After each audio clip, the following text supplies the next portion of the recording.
Қош келдіңіздер. Бұл «Ұят емес» подкасты. Менің есімім Үкбекова Мерием. Мен журналистика және коммуникациялық менеджмент кафедрасының бірінші курс студенті боламын.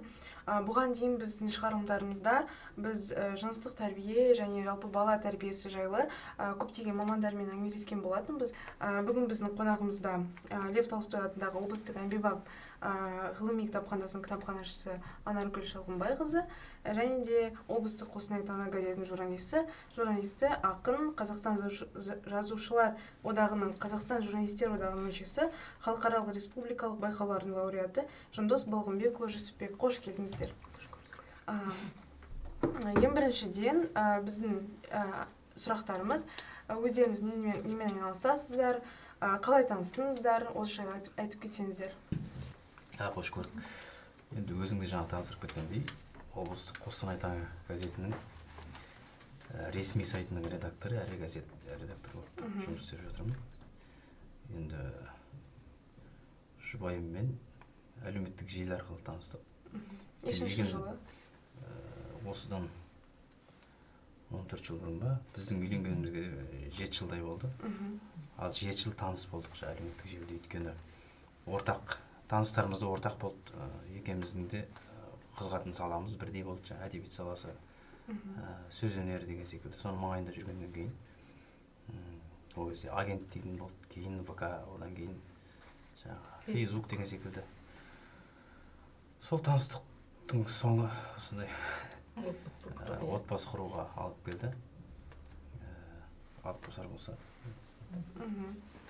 Мен сол келін болып түскен жәкең айтып кеткендей, 7 жыл болды осы өңірде қазір тұрып жатырмын ғой, кітапханада қызмет істеймін, кітапханашымын. Осы жәкең 2 қызымыз бар. 5 жаста және 4 жаста 2 қызымыз бар. Есімдерін атай кетсеңіздер. Есімдері тұңғышымыз Жансезім, екіншісі Айым. Керемет. Балаларыңызбен қарым-қатынастарыңызды қалай сипаттайсыздар? Мүмкін тәрбие жөнінде өздеріңіздің методикаларыңыз бар ма? Енді кім қатаң, кім жұмсақ? Бала ата-ананың өмірге келеді деген сөз бар. Өмірге нәресте келгеннен кейін өзің ата-ана жауапкершілігін сезіну дейтін мойныңа жүк түседі. Бұл енді құр тамақтандыру, киімін алып беру, қажетін өтеу ғана емес, жақсы тәрбие беру, жақсы бағыт-бағдар беру дейтін үлкен жауапты іс. Өйткені бұл бір әулеттің ғана ізгілік ізін жалғастыру емес, бұл қоғам дейтін үлкен ортаның ізгілігін арттыруға өзіңнің үлесіңді қосуға. Сондықтан әзірге енді балаларымыз жастау, кішкентай, сондықтан да қатты қарым-қатынас туралы көп айта алмайтын шығармыз.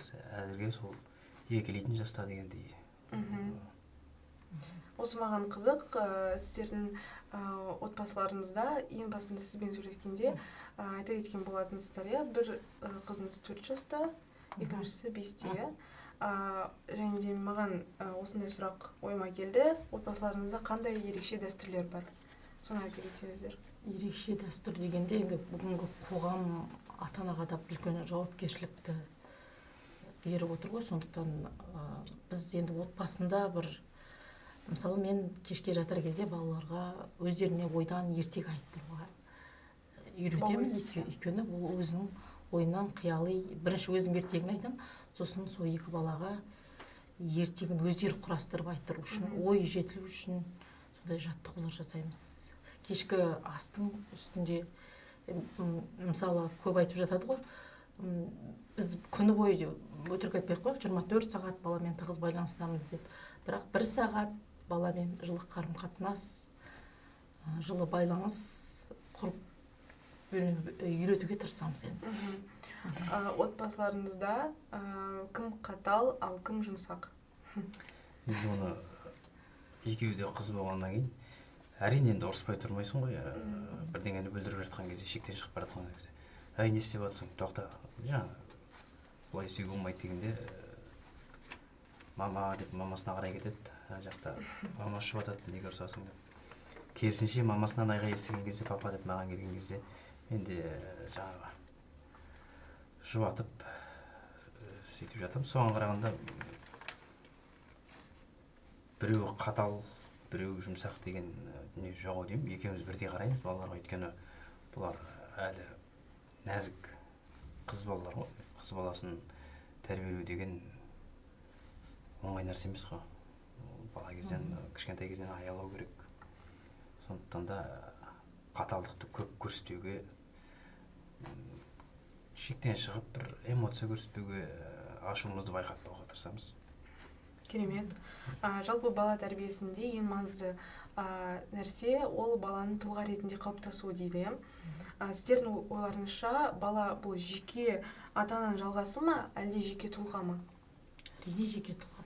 Өйткені қазір қоғамда кейбір ата-аналар бар, мысалы өзінің бала кезінде жетпеген дүниесін, мысалы ол мүмкін мектепте нашар оқыған болуы мүмкін, немесе бір арманына жете алмаған болуы мүмкін, баласын соған қинап апарады, өзінің арманын орындатқысы келеді, қысым жасап.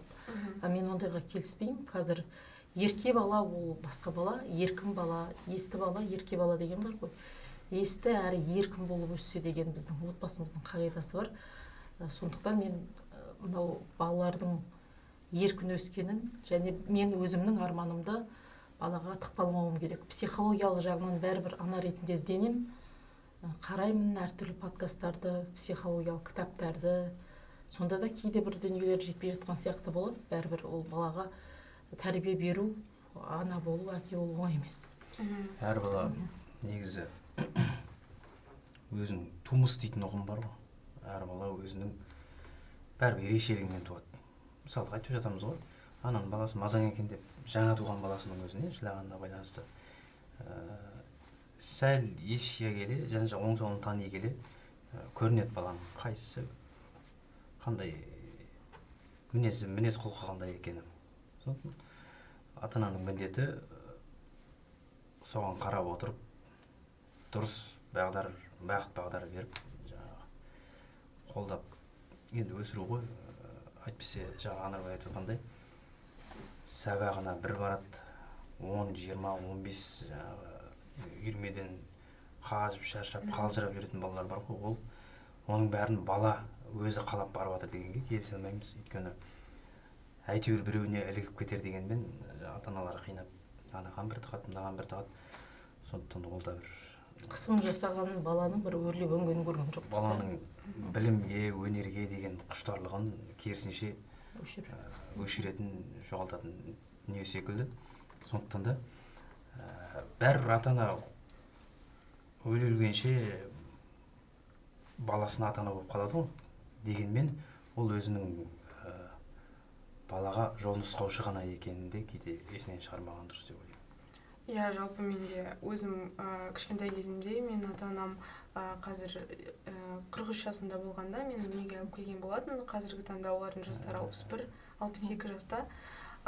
Сондықтан мен кішкентай кезімде мен өзім көптеген үйірмелерге барған болатын. Яғни домбыра, би, солфеджио дегендей. Және мен қатарластарына көп еститінмін. Олардың ата-аналары, менің ата-анам маған айтпайтын, сен осыған бар, сен яғни осы дұрыс, бұл дұрыс дегендей. Мен өз қалауым бойынша баратынмын. Сіздердің тәрбиелеріңізде балаларды өз қалау бойынша үйірмелерге барады ма, әлде өздеріңіз жетілсін, дамысын деген мақсатта бересіздер ме? Енді біздің балаларымыз әлі балабақша жасында ғой, мектепке бара қойған жоқ. Болашақта әлі. Бірақ дегенмен біреуінің жаңағындай ертегі құрастыруға шебер екенін осы бастан көріп жатырмыз. Біреуінің жаңағы биге музыка сұстыра алмайды, жаңағы музыка қос деп. Соған қарап енді ана бала биге беру керек шығар, ана баланы жаңағы көркем сөзге беру керек шығар деп осы бастан кейде айтып қоямыз. Енді мектепке барғаннан кейін көре жатармыз. Егер өздерінің қалаулары болып жатса, қолдарына алмаймыз дегендей. Егер бала мысалы жоқ десе, немесе келіспесе, сіздер бұл жағдайда не жасайсыздар? Не істейсіздер? Жоқ дегенде мәселе ол қандай ракурстан қарау, қай кезде жоқ деу. Мысалы, бір қиямпұрыстықпен, қырсықтықпен бір істелу керек нәрсеге жоқ деп жаңағындай бір ашумен бірдеңе айтып жатса, олай болмайды деп енді жоқ деген сөзін жоққа шығаруға тырысасың да. Ал енді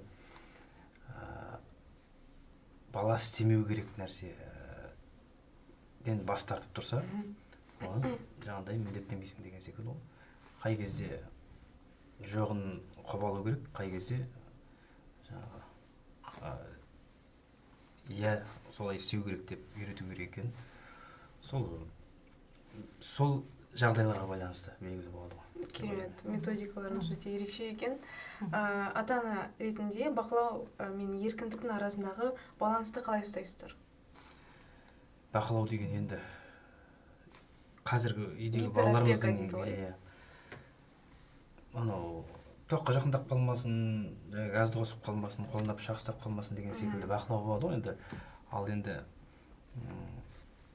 бала болғасын жүгіріп ойнамайды, тұрмайды, жаңағы кейбір кезде сәл жүгіріп баратса, сәл шулап, ойнап секіріп, ойнақтап жатса, тыйып тастайтын, жаңағыдай бір байлап қойғандай, жепсіз байлап қойғандай ұстайтын отбасылар бар ғой. Сондықтан да ондай дүниеге еркіндік береміз, өйткені баланың жүгіруі, ойнауы, күлуі бұл дамып келе жатқанның белгісі.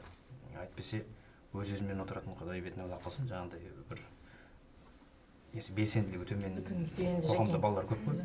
Сондықтан да кейде мазасы қаша бастаған кезде анасының ұрысып жататыны бар.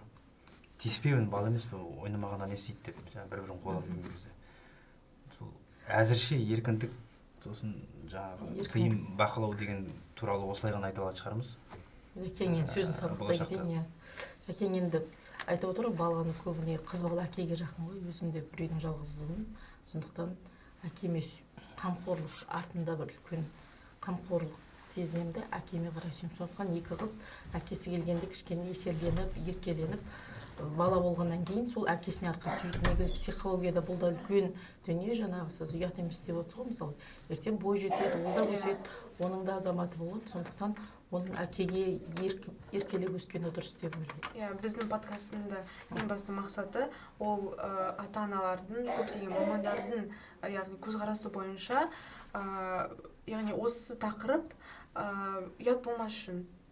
Себебі қазіргі таңда осы тақырыпты егер қозғасақ, көбісі ұят, айтпай қой деп айтады ғой. Сондықтан сіздердің көзқарастарыңызды білу үшін шақырған болатынбыз. Бұл қазіргі таңдағы, яғни бала тәрбиелеу жөніндегі емес, болашаққа көп қарайтын боламыз. Мысалы, бала өскен сайын өз таңдауын жасайды, бір мамандықты таңдайды. Егер мысалы екеулеріңіз де шығармашылық саласында жүрген тұлғасыздар. Естуім бойынша екеуіңіз де жазушысыздар, Жәкең ақын, журналистика саласына да қазір қызмет етіп. Керемет. Егер сіздердің қыздарыңыз мысалы болашақта дәрігер болам десе, немесе инженер болам десе, басқа салаға барам десе, рұқсат бересіздер ме? Бұл енді бұрынғы істер деп шығар, қалған. Жеке тұлға деген әңгімеден шығады ғой, ол да қандай мамандық таңдағысы келеді, сол мамандыққа өзі бейімі бар ма, сол сала бойынша өзі жақсы оқып жүр ма, соған байланысты еркіндік береміз, ешқандай шектеу жоқ. Шектеу қоймас едік. Мынандай бар ғой, жалпы психологияда енді кейде ана болғасын көп ізденеміз, оқимыз, көп дүниені ізденеміз. Инстаграм, рилс арқылы. Не істесем, қалай дамытсам, менің бала кезінде қандай мүмкін бір кедергілер болды ма деп ізденесің. Сол кезде, мысалы мен филологияны бітіргенмін ғой, енді болашақ ұстазбын десем де болады. Сонда мен екі інімді отырғызып қойып мұғалім болып ойнайтын. Яғни бала кезінде бала қандай мамандық иесі болып ойнайды, болашақта сол мамандық иесі болып шығуы мүмкін деп дегенде тәмсіл бар, мен оған сенемін мысалы. Керемет. Мысалы, осы жерден тағы бір маңызды тақырыпқа өткім келеді, ол жыныстық тәрбие жайлы. Біз осы тақырыпты бастаған соң жалғастырғым келеді. Сіздер үшін жыныстық тәрбие деген не? Енді ана ретінде мен жауап берейін. Екі қыз тәрбиелеп отқаннан кейін қоғамдағы болып отқан түйткілді мәселелер алаңдатады. Оның үстіне қыз бала тәрбиелеп отырғаннан кейін енді өзіміздің де анамыз қатал тәрбие берді. Осы 30 жасқа дейін, әлі күнге дейін батырып айтады. Мен жалпы анамен ашық қарым-қатынаста сөйлестік, ашық қатал тәрбиені айтып отырды. Сондықтан менің балаларым әлі ол жаста емес, бірақ қазір педофилдердің қаптап кеткен заманы ғой. Сондықтан балаларымызды бір әдебімен, оның көңілін қалдырмай, қорқытпай, ақырындап жеткізуге тырысамыз. Өйткені қазіргі балалардың көңілі деген ол қорқып қалса басқаша болуы мүмкін. Сондықтан балаларға бір соны басып айтудың өз ережелері бар. Қазіргі балалар мен бұрынғы балалар тең емес. Сіз мысалы өз анаңызбен осы мәселе жайында неше жастан бастап әңгімелесе бастадыңыз?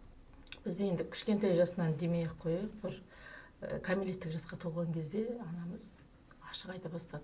Ал өзіңізше мысалы болашақта өз қыздарыңызбен неше жастан бастап әңгімелескіңіз келеді? Екеуін отырғызып, мысалы қыздар 8-9 жаста айта беру керек деп ойлаймын. Ал қазір кішкентай 8-9 жастан айта беру. Ол кезде басымыздан дүниелерден бастау керек қой жаңағы. Бөтендік жаңағы күдікті адам бірдеңе ұсынып шақырса барма, жолама деген секілді тыйымдардан бастау керек деп ойлаймын. Енді мен қыз бала тәрбиесі ол анасы жағында ғой. Қыз бала тәрбиесінен мен айтам, өйткені қазір балабақшаның өзіндегі балалардың өзін қоғамның ашық шындығы ғой, аяп жатқан жоқ. Сондықтан ақылар кәмпит берем десе барма деген сияқты тәрбиені айтам. Өйткені ол біздің бұрынғы заманымызда да болған, бірақ айтылмай ұят деп келді, жабық тақырып болып келді. Өйткені ұят деген қазақтың 3 несі бар. Жаман болады, ол болады, ұят болады. Ол жаңағыдай ұят дейтін негізі қозғап отырған тақырыптарыңыз дұрыс, өйткені заманның, уақыттың талабы осындай, талап етіп отыр осындай жағдайда. Дегенмен біз миллениал ұрпақпыз ғой, 80-ші жылдарда. Бізде жаңағы анау Уәлибектің айтатыны бар ғой, мен қалай тудым деген кезде дегенде аузымнан шығып қалды. Соған 18 жасына дейін сеніп келген ұрпақтардың қатарындамыз ғой енді. Сезгенмен, бәрі білесің ғой, білгенмен жаңағы ашық айтылмаған. Қосыншы деп мән бермейсің де, оны да шекаралап кетерсің. Ол кезде бізді жалғыз өзімізді қой бағуға жібере салатын екінші класс оқушы кезінде де ондай қауіп болған жоқ. Қазір 10 метр жерге құрызын жібере салуға қауіптенетін заманға жеттік қой. Сондықтан ол болсын, қыз болсын, осындай дүниелер айтылу керек деп есептейміз. Анаргүл ханым, осы рилстардан, инстаграмнан көрген болатынсыз. Мүмкін психологтардың айтулары бойынша осы жыныстық тәрбие жайында қыздармен 3-4 жастан бастап әңгімелесу керек деп айтқан. Яғни 3-4 жастан бастап қыздарға приватный места дейді ғой, яғни жабық жерлерді көрсетесіз, немесе яғни ұстауға болмайды бұл нәрсе жайлы айтуға болмайды деген сияқты кеңестерді көп естіген болатын. Өзіңіз осы кеңеспен келісесіз бе? Мен екі жақты ұстанамын, өйткені қазір мен келіспеймін. Мысалы кішкентай қызға сен мынандай деп айтуға келіспеймін. Жалпы баланың өзінің бір көңіліне қарай дедім ғой, және мысалы енді қыздарым 5-6 жасқа келе жатыр. Қазір ана ағай шақырса барма деп ғана жұмсартып айтамын. Бірақ бәрібір бізде менталитет деген бар, балаға абайлап сөйлеу деген бар, білмеймін енді. Меніңше сақтандырам, бірақ дәл осы жастан бастап айту дегенге мен өз басым келіспеймін. Мен қыздардың жаңа айтып отырмын ғой, 8-9 жасқа келген кезде мүмкін ашық сөйлесіп түсіндіруге тырысам. Бірақ мысалы менің ойымша 13 жастағы қыздың өзіне де ол тақырыпта ашық айтудың өзі ауырлау тиеді. Бірақ енді айтуға мәжбүрміз. Бірақ 3-4 жас дегенге мен келісе алмаймын. Өте кішкентай әлі. Мүмкін оның нағыз травманы біз сол кезде салып жіберуіміз мүмкін. Оның да бір айтудың жолы бар. Менің ойымша ана болғаннан кейін психологиялық жағынан біз өте қазір сөйлеуді, жеткізуді балаға абайлап сөйлеуіміз керек сияқты. Осы жағынан. Бірақ бала бәрібір сақ болу керек. Өйткені бәрінен қорқатын бала сондай қорықпаса айта алмай қалу керек. Айта алмай қалу мүмкін деп психологтар айтып отыр ғой. Онымен де келісемін. Сондықтан балаға бір еркін отырып, еркін тақырыпта сөйлесу керек. Қазір ол балалар ойын баласы. Сондықтан оларға жай жұқалап қана айтып түсіндіріп жатырмын. Жасөспірім кезеңінде қандай тақырыптарды міндетті түрде талқылау керек деп ойлайсыздар? Үш основной тақырыпты айтып кетсеңіздер.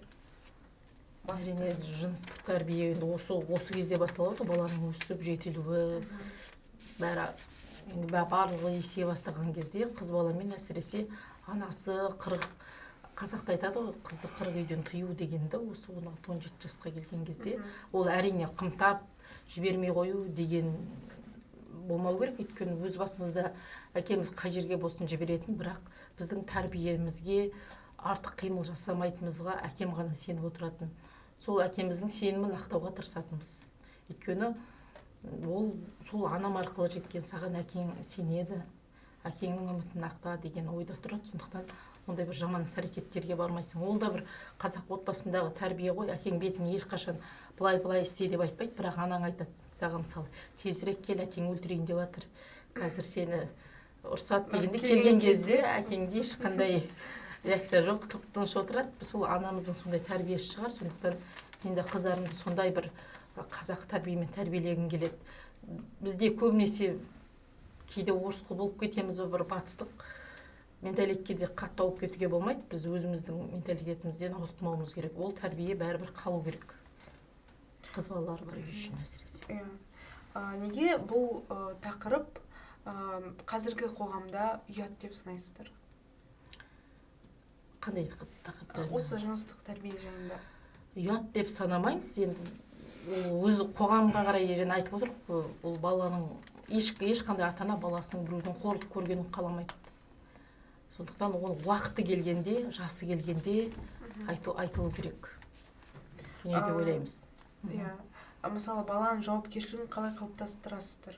Мысалы, кейде үйде қарапайым міндеттерден бастап және қарым-қатынаста қатысты шешім қабылдауға дейін тәжірибе маңызды. Бұл балаға қандай дағдылар береді? Өзің жауап бер, қыздың. Енді ол қыз бала тәрбиелеп отқан енді аналық менің тәжірибем 7 жыл ғой. Мысалы, менің қазір балаларым өзімнің қайындарымның қыздарына еліктейді. Мен өзімнің папамның ағасының қыздарына еліктедім. Бәріміз филологпыз, мектепте кітапханашы, өйткені мен әпкелерім сияқты өссем, жетілсем дедім. Кейін тұрмысқа шыққаннан кейін де олар біртүрлі әдепті, сондай ибалы келін болды. Мен де соларға еліктедім. Яғни менің қыздарым да алдыңғы ұрпақ қалай жүрсе, артқы дөңгелекте солай дөңгелейді дейді ғой. Сол сияқты мен де қыздарым қазір қайнымның, өзімнің жәкеңнің інісінің қыздары, енді қайным ғой, сол кісінің қыздары мысалы өнерлі, сахнада жүрген, біздің қыздар да соларға қарап еліктеп, ән айтып, мен солар сияқты ән айтқым келеді деген сияқты. Солардан үйреніп келе жатыр. Сосын бала болғаннан кейін бәрібір бір-біріне еліктеп өседі. Балалар мысалы көбінесе бұл ақпарат жайлы интернеттен алады, яғни немесе достарынан алады. Сөз үшін ең үлкен қауіп ақпараттың болмауы ма, әлде дұрыс емес жеткізілу ма? Дұрыс емес жеткізілу. Ана болғаннан кейін балаға жақсы ақпарат беруіміз керек. Айтады ғой, қызыңды басқа үйге қондырма, ұлыңды басқа үйден тамақтандырма деп. Сондықтан мен қыздарымды өсе келе басқа үйге қондырмас едім. Өйткені ол да біздің бақылаусыз кетуден де болуы мүмкін. Жалпы қызға бақылау жасап тәрбиелеген дұрыс. Бірақ жаңағы бір уақытында өзінің реті келгенде жасау керек. Абылай қалай айтсам екен, кішкентай кезінде ана мына жерге қондыра беруге болмайды деп ойлаймын. Өзім енді солай бақылау жасағым келеді. Мысалы, бұл бағдарламаны, ұят емес бағдарламасын бізде болашақ қазіргі студенттер болашақ ата-аналар қарайды, аналар деп айтайықшы. Болашақ ата-аналарға қандай кеңестер айтар едіңіздер? Мүмкін осы 7 жыл арасында бір білген, яғни көзім жетті деген кеңестеріңіз бар шығар. Балаға мейлінше еркіндік беру керек. Еркіндік бергенде өсе келе, ал кішкентай бой жетіп келген талшыбақты бәрібір бақылауға аласың тәрбиесін. Енді осы тәжірибеде менің ойымша біз әлі өсу үшін, мен өзім ана ретінде әлде бірден айтуға әлде іздену үстіндемін. Өйткені психологиялық жағынан қазіргі ата-аналар мықты болып, бұрынғыдай сен бүйтпейді, үйтпейді деген тағы жүрмейді. Сондықтан ұлттық құндылықтарды да қолға алып отырып, біз мысалы өзіміз кітап оқысақ, балаларда кітап қарап жатады. Мысалы, біз не істейміз, бала соны қайталайды. Бірінші ата ана өзін тәрбиелеу керек, өйткені олай істеуге болмайды, олай айтуға болмайды деген сөзіңнен емес, сен өзіңнің қандай мінез құлқың бар, үйдегі атмосфераң қандай, бала көргенін ғана қайталайды. Сондықтан да бірінші ата ана өзін тәрбиелеу керек, сонда ғана бала сен қандайсың солай жетіледі. Ал енді жаңағы айтайын деп жатқанымды ұмытып қалдым ғой. Негізі мындай дүние бар да, қазір бір үйдің ұлы үйіне келін түсірсе, келген бетте жаңағы үйлену бөлек тұру керек деп жаңағы жеке шығарып жіберіп жататын. Бұның да әрқашан дұрыс бола бермейтін жерлері бар. Өйткені қазір ажырасу дейтін ешқандай ұят болмай кетті ғой. Бір жыл, 2 жыл жүріп, үйленіп, бір айға жетпей ажырасып кетіп жатқандар көп қой. Мінездеріміз келмей отыр. Ол оп-оңай сылтау. Ал енді ол бұрын ата-енемен тұрған кезде ол бәрібір жаңағыдай ата-ененің өмірлік тәжірибесі көп болғаннан кейін үйдегі жаңағы келіспеушіліктерді, тағы бірдеңелерді білдірмей, үлкен кісілер теңгерімін ұстап отыратын, балансын ұстап отыратын. Сосын өнегесін сіңдіреді. Өзінің анау әжесінен көрген, бұрынғы өзінің енесінен көрген дүниелерді жаңағы келіннің құлағына құяды деген секілді. Келіннің өзі де жаңағыдай көз алдында ата-енесі жүргеннен кейін жаңағыдай ажырасам кетемін деген секілді артық ауыз дүниелер болмас па еді деген секілді бір ойға келесің. Сондықтан да тек жаңағы вестернизация батыс жаққа қарай бас шұлғи бермей, өзіміздің дүниелерге бас шайқай бермей, анда-санда сол тамырымыздан ажырмау дейтін нәрсені ұстау керек. Сіздер мысалы жас отбасы ретінде, жас ата-ана ретінде, ерлі зайыпты ретінде осы отбасы құндылығын сақтайтын басты қағидаларыңыз бар ма? Мысалы, келіспей қалған кезде сөйлесесіздер ме, ашық, немесе бір жерге барып отырасыздар ма? Қандай дәстүрлеріңіз бар? Бізде ең айтады ғой, ұрыс-ұрсы ұмытып кететін, шай ішіп отыра беретін әдетіміз бар. Бізде кек сақтап, балалық позицияға. Әрине отбасы болсын, алсаяқ сылдырламай тұрмайды деген сөз бар ғой. Бірақ онда жиі сылдырлатып беруге болмайтын шығар. Бірақ енді көбіне сол отқа май қоятын әйел кішкене эмоциямен болып кетеді. Бірақ бәрібір енді 2 бала бар дегенде білмеймін енді. Бәрін ұмытып кете салу. Ұмытып шай ішіп отыра беретін сондай бір. Соңғы кезде сондай бір жақсы нәрсені байқап жүрмін өзім.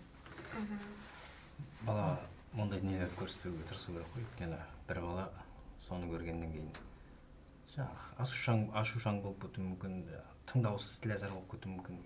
Бір бала керісінше тұйық жабылып қалып, жаңағы бір тоға болып қалуы мүмкін деген секілді. Сондықтан да ата-аналардың үйдегі берекеде балалардың өсіп жатқан балаларға өте қатты әсер етеді деп ойлаймын. Сондықтан ұстамды болу керек, соған үйрену керек, бір-бірін жарты сөзден түсініп деген секілді бар ғой сондай. Немесе айғай-шусыз диалогқа келу дейтін бар. Отырып алып деген секілді. Мысалы, бала өз әрекеттерін үшін жауапкершілікті сезінбесе, немесе қателессе, сіз оны қалай үйретесіздер?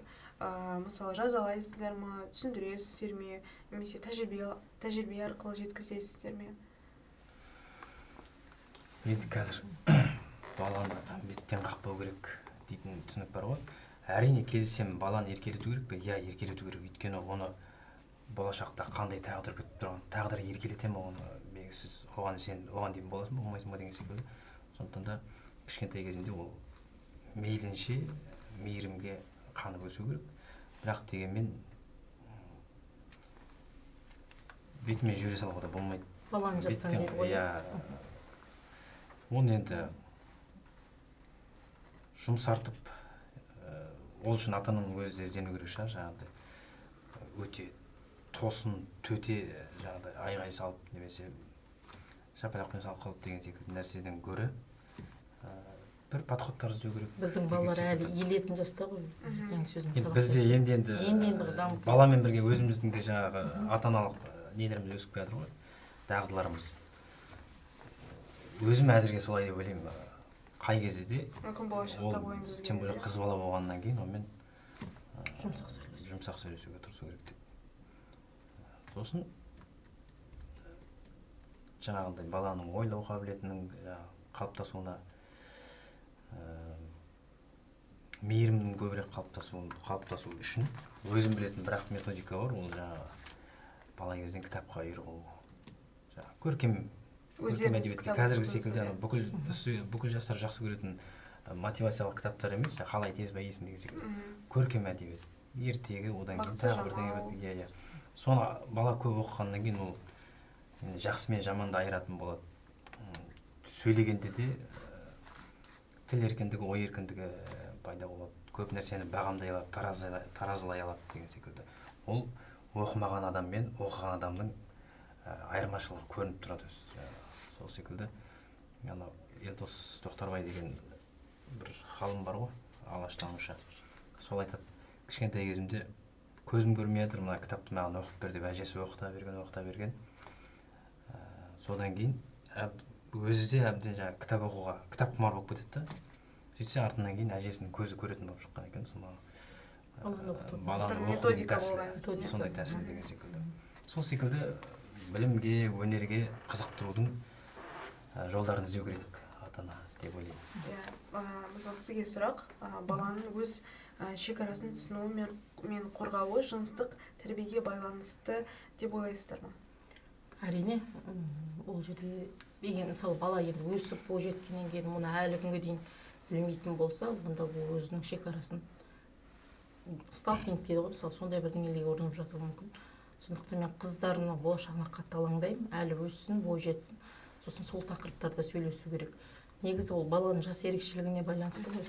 Біз енді кезінде педагог болып істедік, балалармен де жұмыс істедік, сондықтан әлі балаларым бір өзінің деңгейінде өссін, содан кейін сол өзінің шекарасын қоя алатындай. Әсіресе жыныстық тәрбие жағынан қатты мен алаңдаймын балаларым үшін. Оны бір отырып әңгімелесетін жасқа жетсін деп күтіп жүрмін негізі. Өйткені ол қазір ойын баласы. Соның өзінде айттым ғой, жұқалап айттым. Біреу шақырса барма деген сияқты. Бөтен ағайға барма деген сияқты. Қазірден бастап сақтандырып үйретіп отырмын. Өйткені қазір енді айтып кеттік қой, және 5-6 жастағы баланы өзін аяп отқан жоқ. Сондықтан қоғамда болып жатқан нәрседен біз тысқарып қалмауымыз керек. Ата-ананың өзі жан-жақты болу керек деп ойлаймын мен. Сол үшін де оқып ізденеміз ғой. Мысалы сіздерге ортақ сұрақ, маған қызық. Мен ата-анам, қазір мен жасым 17-те, мен 15 жастан бастап көп дүкендерде жұмыс жасай бастадым. Продавец, консультант болып, яғни официант болып жұмыс жасадым. Сіздер болашақта өз қыздарыңызды 15 жастан бастап, 17-16 жастан бастап жұмысқа тұруға келісесіздер ме? Мысалы, рұқсат бересіздер ме? Сол қызық. Енді келер шақпен сөйлеу керек шығар. Дегенмен әкеге, енді әке ретінде маған қыз ол кішкентай қыз болып қалатын секілді, мен келісе алмайтын секілді көрінеді. Енді ол 15 жасқа келген кезде пікірім мүмкін өзгеріп жатар.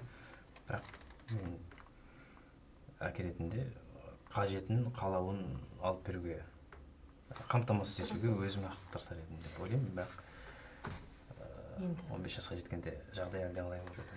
Оның өз пікірі болуы мүмкін балалардың, бірақ мен де ана ретінде қыздарымның ерте жұмысқа түсуіне негізі іштей қарсымын, шынын айтқанда білмеймін.